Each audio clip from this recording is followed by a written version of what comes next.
여러분께서는 지금 경제학자 곽수종이 보는 새로운 시사 곽수종의 뉴스 정면 승부와 함께하고 계십니다. 네, 뉴스 정면 승부 정치하는 청년 주간 여의돌 더불어민주당 전국청년위 장경태 수석부위원장 바른정당의 이준석 이거 바른정당이 아니라 이제 바른미래당이라 그래야 되죠? 그렇죠. 그리고 이게 당협위원장 명칭도 이제 지역위원장을 바꿨는데. 알겠습니다. 네. 바른미래당의 이준석 노원병 지역위원장. 예. 국민의당 시기래요. 예, 원래 그렇군요. 민주당이 지역위원장을 쓰고 원래 새누리당이 여기 당협위원장 썼었는데 바른미래당은 지역위원장이라고 하시기로 당 이름에 바른 넣었으니까 뭐 이거 하나 정도는 양보해야 된다 뭐 이런 생각이 났습니다. 청취자 여러분 지금 두 젊은 분들 이준석 노원 지역위원장하고 바른미래당 그다음에 더불어민주당 전국청년위 장경태 수석부위원장이요. 스튜디오에 이렇게 광고 나가는 동안에 아주 화기애애하게 이야기를 잘합니다. 그래서 정치라고 하는 게 참 이렇게 젊은 분들의 대화를 나눈 듯이 이렇게 물 흐르듯이 흐르는 게 얼마나 좋은 걸까라는 생각을 해보고요. 조금 서로가 이견이 있더라도 이게 투쟁이 논쟁이 아니고 화쟁이었으면 하는 생각 늘 합니다.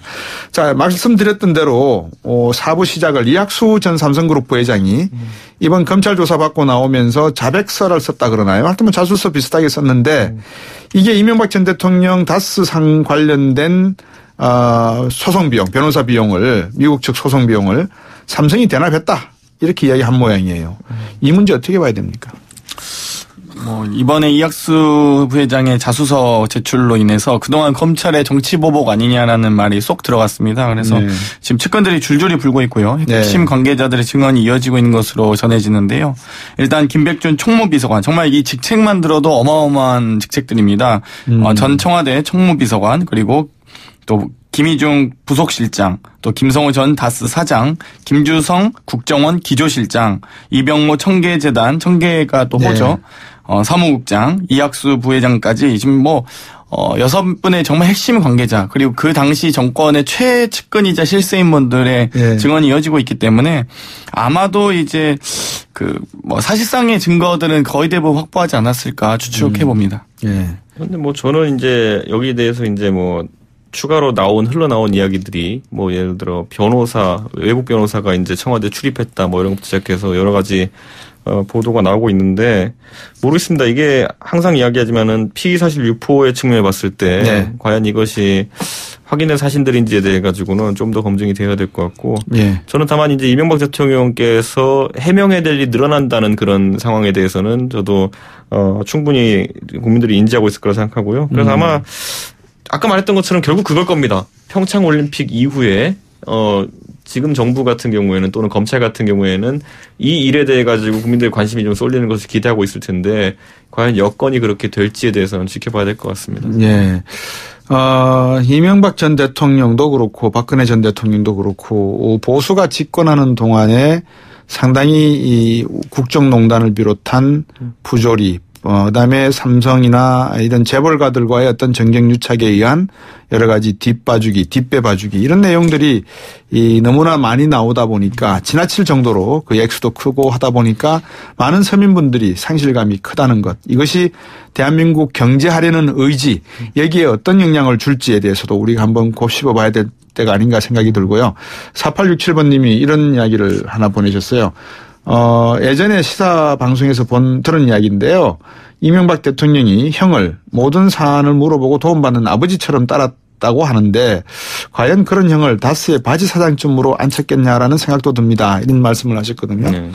어쨌든 간에 중요한 거는 우리 이준석 의원도 동의하시고 장경태 부위원장도 동의하셨지만 이 피의 사실에 대한 공표 문제만큼은 한 사람의 피의자도 인권이 있는 만큼 상당히 검찰도 그렇고 좀 조심스럽게 다루었으면 하는 생각이 저는 왜냐하면 언론을 통해서 한번 퍼져버리면 다시 주워 담기가 힘듭니다.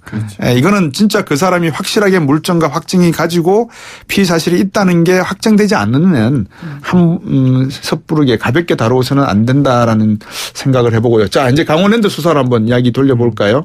임종석 비서실장이 오늘 운영위원회에 출석했답니다. 여기서 자유한국당 의원들이 검찰 강원랜드 채용 비리 수사에 대해서 이거 과잉이고 보복 수사 아니냐 이렇게 이야기했다는데 어떻게 그렇게 보십니까? 어때요? 이준석. 결국 강원랜드 채용 비리 같은 경우에는 뭐 정가에서 도는 이야기를 그냥 이제 전원을 하자 그러면은 네. 이게 아마 정당을 가리지 않고 나중에 문제될 가능성이 있다는 얘기가 돌았기 때문에 그 부분에 대해 가지고 편파 수사가 아니냐고 이제 지적하고 있는 것 같습니다. 네. 그런데 뭐 사실 그거는 이제 검찰이 전혀 그렇게 가면 안 되는 거고요. 지금 이미 그 권성동 의원에 대해 가지고 구체적인 증언들이 나와 있지 않습니까? 네. 그렇기 때문에 그에 대해서 검찰이 수사를 하는 것 같은 경우에는 뭐 보복의 성격이라고 볼 건 아니라고 봅니다. 예. 다만 이제 이번에 이제 자유한국당 같은 경우에는 또 제기한 의혹이 뭐냐면은 자유한국당 의원 116명에 대한 개별 보복 시나리오가 있다라는 말을 이제 김성태 원내대표가 했던 것 같거든요. 그러니까 예. 그럴 때 앞으로 선거까지 결국 정치 보복 프레임으로 가겠다는 겁니다. 지금 보면은. 그래서 적폐청산 대 정치 보복의 프레임을 잡는 건데 저는 제가 자유한국당에 조언을 한번 하자면요. 네. 아까 제가 처음에 모두에 말씀드렸던 것처럼 정부는 이쪽으로 가고 싶어 합니다.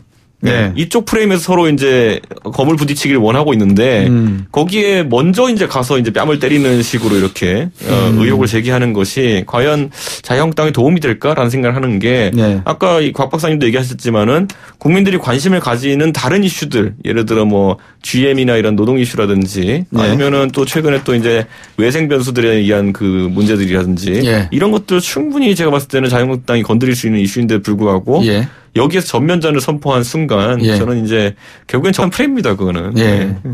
저는 이 자유한국당 의원들이 제기한 이 문제가 상당히 이주의적이고 개인주의적이고 취업적인 문제를 지금 아까 이준석 위원장이 말씀하신 내용에 동의하는 게 만약에 이렇게 정의로운 이 채용 문제를 지적을 하려고 그러면 지금 금융계의 깜깜이 면접 문제 그렇죠. 이게 완전히 지금 엉터리라는 거 자기 친척들이나 아는 사람들 다 면접시켰다는 거 아니에요. 그다음에 노조들 이 귀족 노조들의 또 이 뭐라 그럴까요? 음서제도 같은 형태의 어떤 채용 문제 대한민국 일자리가 너무나 부족하고 힘들다 보니까 사회에 만연해 있는 이런 채용 문제에 관련된 비리 문제를 경제적이고 정치적으로 문제 제기를 했어야 함이 옳은데도 불구하고 단순히 강원랜드 문제로 국한해서 물었다는 것은 정치 보복으로 너무나 김성태 원내대표의 말에 동의할 수 없는 부분이 아닌가 사실 싶어요. 이제 대한민국 국민은 어느 위치에서나 이런 불합리성을 약간 경험하고 있거든요. 예. 하다못해 저도 지역 정치하면서 또 올랐던 게 뭐냐면은 하다못해 이제 뭐 구에서 이제 임용할 수 있는 그런 공무원 임시직 같은 분들 경우에도 그렇죠. 공영 주차장 같은 경우에 그런 그죠. 임용에 대해 가지고 뭐 물론 그렇게 하지는 않았을 겁니다만은 네. 혹시라도 뭐 채용에 대해서 특혜가 있었다고 한다면은 예. 그런 부분에 대해서 굉장히 강하게 이제 마음을 아파하시는 분들이 있거든요. 네. 그렇기 때문에 저는 뭐 그것이 오해에서 비롯된 걸 수도 있고요. 그렇기 때문에 저는 이런 부분에 대한 공정성을 강화하는 것이 큰 그렇죠. 틀에서 대한민국의 정치인들이 해야 될 일이라고 보고 예. 지금 개별 사안에서 억울하다 말다 주장하고 이렇게 하는 것보다는 예. 어떻게 하면 새로운 시스템을 만들까에 대해서 좀 더 노력을 해야 되는 게 아닌가. 특히 강원랜드는요. 저는 이렇게 표현할게요. 제가. 그걸 국가가 사실상 지배하고 소유하는 구조 자체가 처음부터 문제입니다. 저는. 그렇기 때문에 저는 그런 부분에 대해 가지고 근본적으로 정치인들이 내 파이라고 생각하는 걸 내려놓을 생각해야 되는 것이고 대한민국의 많은 일자리를 왜 정부가 만들어야 되느냐에 대해 가지고 네. 지금 일자리 부족한 측면에서는 그렇게 하길 수 있지만은 예. 반대로 집권하는 사람이 과도하게 큰 권력을 쥐게 된다. 그것이 국민 개개인의 생활권까지도 연결된다는 것이 예. 얼마나 위험한지 보여주는 사례가 좀 강원랜드 사태를 봅니다. 뭐 저는 강원랜드 사태가 더욱더 심각한 이유는 500여 명 중에서 490여 명이 사실 95% 이상이 인사청탁에 의해서 들어간 걸로 밝혀지고 있지 그렇더라고요. 않습니까? 예. 그러니까 사실 말이 저는 안 돼요, 뭐 이거는. 진짜 물론 이게 뭐 강원랜드라는 어떤 그 카지노가 국가가 공영 소유하고 있느냐 아니냐의 여부를 떠나서 예. 일단 민주당 만약 국회의원이 만약 연루돼 있다. 사실 그러면 저는 상당한 대가는 당연히 치러야 된다고 생각합니다. 그런데 정말 김성태 원내대표가 저는 좀 안타깝게 보였던 게 뭐 개인 보복 시나리오가 있다 이렇게 말씀을 하셨는데 예. 뭐 사실 그러면 혐의가 있다는 걸 스스로 뭐 말씀하신 건지 자수하시는 건지 모르겠고요. 사실 이 채용 문제, 채용 비리 문제는 뭐 지금 염동열 의원, 권성동 법사위원장뿐만 아니라 금융권 잔여회 그 전에도 또 최경환 부총리까지도 예. 너무나 많이 전방위적으로 나타났던 지난 9년간의 비리들이기 때문에 예. 이번 순간에 정말 일벌백계 하고 넘어가야 된다. 저는 그렇게 생각합니다. 그런데 우리가 지금 생각해 보면 지난 정권에서는 또 반대로 우리가 봤을 때는 예를 들어 민주당 당시 의원들의 뭐 채용 비리에 대한 의혹들을 검찰이나 이런 데서 제기하기도 하고 시민단체에서 고발도 하고 이랬던 기억이 있거든요.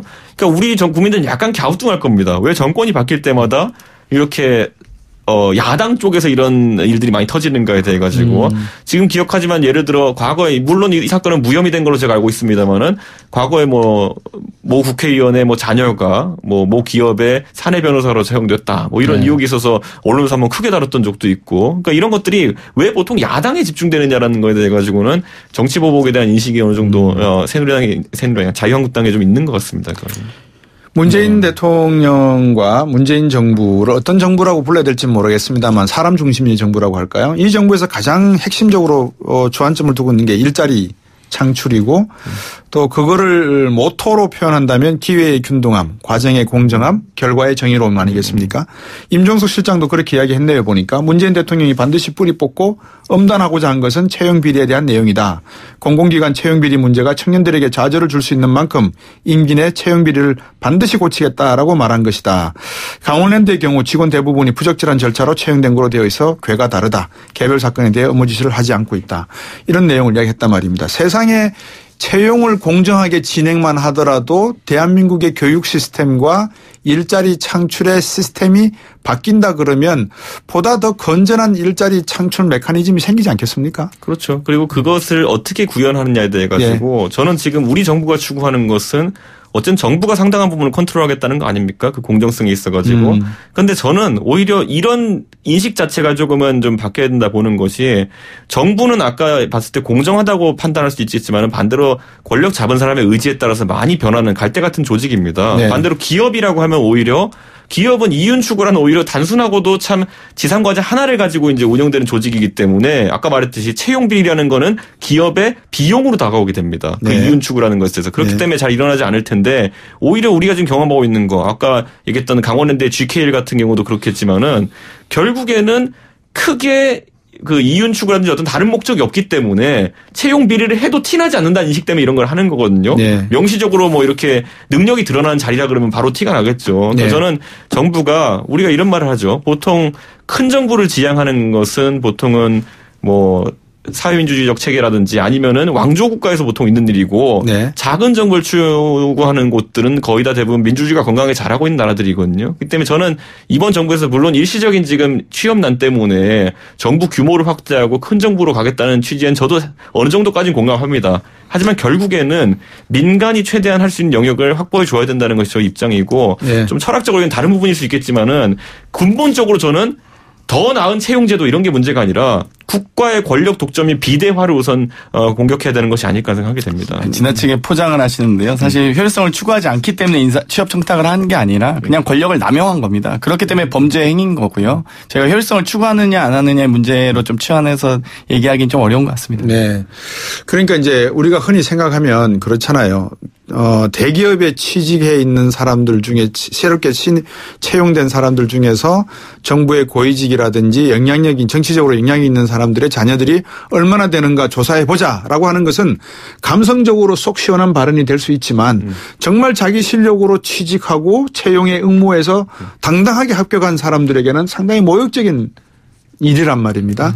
그래서 이거를 기회의 균등함과 과정의 공정함이라는 차원에서 이 문제 접근을 해야지만 궁극적인 해법을 찾을 거 아닌가 싶은데 결국은 이제 강원랜드 사건이 주는 거는 이준석 지역위원장도 이야기했습니다만 이 권력이 계속 일자리를 만들겠다라고 해서 그것을 지고 낙하산 인사를 계속 내려보내고 하는 여기서부터 어떤 구조적 문제가 있지 않나 이렇게 보는 것 같아요. 어떻습니까? 사실 공기업에서 유독 이런 문제들이 많이 불거지는 이유는요. 네. 사기업에서 공정한 채용 절차라는 게 있을 수 없기 때문에 그렇습니다. 반증입니다. 그러니까 사기업에서 예를 들면 그룹 CEO가 자기 직원을 자기가 뽑겠다는데 네. 무슨 공정한 절차가 있을 것이며 평등하게 하겠습니까? 오히려 사기업에 가면은 이건 채용 비리라고 할 수 없겠습니다. 다만 그 기업이 인사권을 행사하는 거기 때문에 그런데 네. 대기업의 자녀거나 정말 유력한 예를 들면 정말 고위 공직자의 자녀들 무수히 많이 취업해 있는 걸 사실 알고 있지 않습니까? 우리가 스스로 다들 알고 있는 주지하고 있는 사실이기 때문에 네. 저는 이 공기업의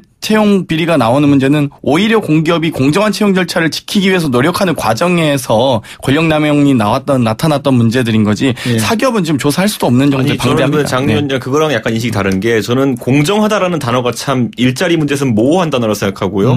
오히려 기업 같은 경우는 명쾌합니다. 일 잘하는 직원 뽑습니다, 보면은. 그런 취지에서 본다면 저는 일자리 문제에 있어서는 일 잘하는 직원을 뽑는 것이 공정함이라고 저는 생각하기 때문에 사기업이 충분히 거기에서 공정성을 발휘할 거라 보고요. 또 한 가지 뭐냐면 오늘 임종석 실장께서 출석해가지고 하신 발언 중에 저는 우려되는 게 있는 게 뭐냐면은 낙하산 채용 문제에서 이제 지적을 했어요. 이제 예. 야당 측에서. 그랬더니만은 왜 모두 다 정치인을 내려보내면 낙하산이라고만 하느냐. 예. 그 안에서는 뭐 좋은 분도 있다. 원론적인 얘기지만은 예. 반대로 듣기에 따라서는 지금의 어쨌든 그 인사 내려보내는 기조를 유지하겠다는 걸로 들리거든요, 저는. 그렇기 때문에 저는 그런 부분에 있어서 오히려 이렇게 표현한 게 그렇지만은 좀 공정성이라는 것을 거기에 한번 적용해 보자면은 과도하게 정치인들이 이렇게 뭐랄까요? 낙하산으로 내려가는 행태 자체는 우선 국민들이 보기 안 좋아할 것이다라는 생각을 하게 됩니다. 0712번님이 장경태 부위원장 그리고 이준석 지역위원장 이런 문자를 방금 보내셨어요. 지금 공기업 낙하산 임용은 괜찮은 것입니까? 이거 내로남불 아닌가요? 라고 하셨어요. 그러니까 정부가 바뀌어도 낙하산 이사는 여전하고 그것이 되풀이되는 것은 어쩔 수가 없다고 하지만 당장 바꿀 수는 없잖아요. 근데 이거를 이제 아까 공정의 단어라는 표현을 쓰셨는데 공정은 두 가지 관점에서 다 봐야 될 것 같아요.